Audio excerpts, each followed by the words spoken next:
देश की तीनों सेनाओं की सलामती के लिए यूपी के देशभक्त शिवकरण ने नंगे पांव पैदल यात्रा शुरू की। हाथ में तिरंगा लिए दोआबा के गांव खरौली के नकटा रौली सिद्ध शक्तिपीठ पुजारी शिवकरण ने 25 मार्च से पैदल यात्रा शुरू की।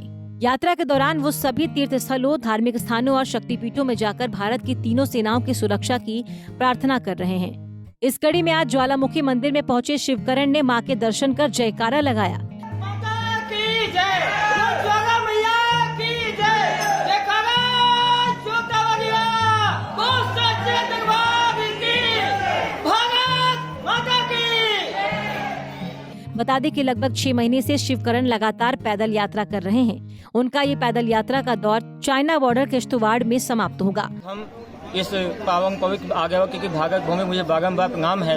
माँ ज्वाला के श्री चरणों में सख्त से कोई प्रणाम है, जिनकी माँ जगदम्बा ज्वाला जी की कृपा से मेरा नाम वैसे समाज माता पिता के द्वारा शिवकरण नाम मिला, परंतु आज जो है मेरा नाम समाज के द्वारा देशभक्त शिव सेवक महात्मा वैष्णोदास शिवकरण के नाम से, जो एक प्रयागराज मंगल ग्राम खरौली पोस्ट मराई खाना और तहसील बिंकी जनपद फतेहपुर से मैं 25 मार्च 2022 से लगातार पदयात्रा में चल रहा हूं, जो कि राष्ट्रीय संरक्षक सम्मान पदयात्रा है। ये हमारी आपके प्रयागराज, विंध्याचल, चित्रकूट, महोबा, झांसी, गतिया, ग्वालियर, मथुरा होते हुए आपके वृंदावन से और यहाँ चंडीगढ़, कालका देवी, नैना बाबा, बालकनाथ से कल रात्रि में ज्वाला माँ के दरबार में पहुँचे, आज दर्शन पाए। तो मैं यही कहना चाहूँगा कि जो मेरी यात्रा है ये मेरे चेहरे को एक बार भूल जाया जाए, परंतु जो सामने मेरे एक जो शब्द हैं, इन शब्द को मायने रख के प्रत्येक व्यक्ति को रखना चाहिए कि हमारी आज सीमा पे जो खड़े हुए जवान हैं, जल थल की तीनों सेनाएं हैं, वो हमें रात दिन की सुरक्षा देती हैं। यहाँ तक कि वो भी किसी पिता के पुत्र हैं,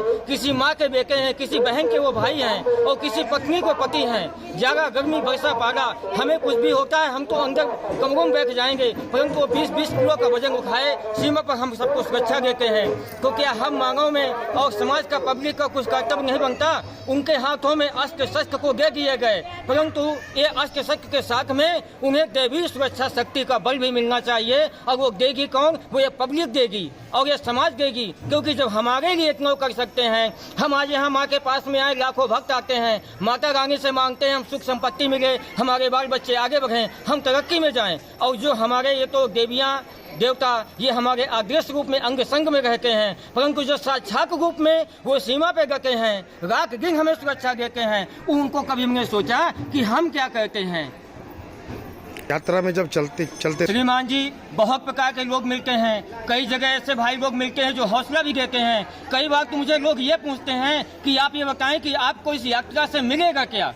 जब ये बोलते हैं मुझे मिलेगा क्या, तो मेरे पास बस एक ही शब्द आता है कि श्रीमान जी आप भारत के वासी हैं, मैं बारंबार प्रणाम करता हूँ इस आर्य वक्त की पावन पवित्र मिट्टी को, क्योंकि आप यहाँ पैदा हुए और मैं यही चाहूँगा कि आपको परमात्मा सद्बुद्धि दे, माँ सरस्वती ज्ञान दे। अगर कोई विदेशी होता तो उसको मैं इसका जवाब देता कि अगर चंद्रशेखर आजाद ने ब्रिटिश हुकूमत से बगावत किया, देश की आज़ादी में स्वयं को गोली खाई, तो सोचा था क्या कि मुझको मिलेगा क्या।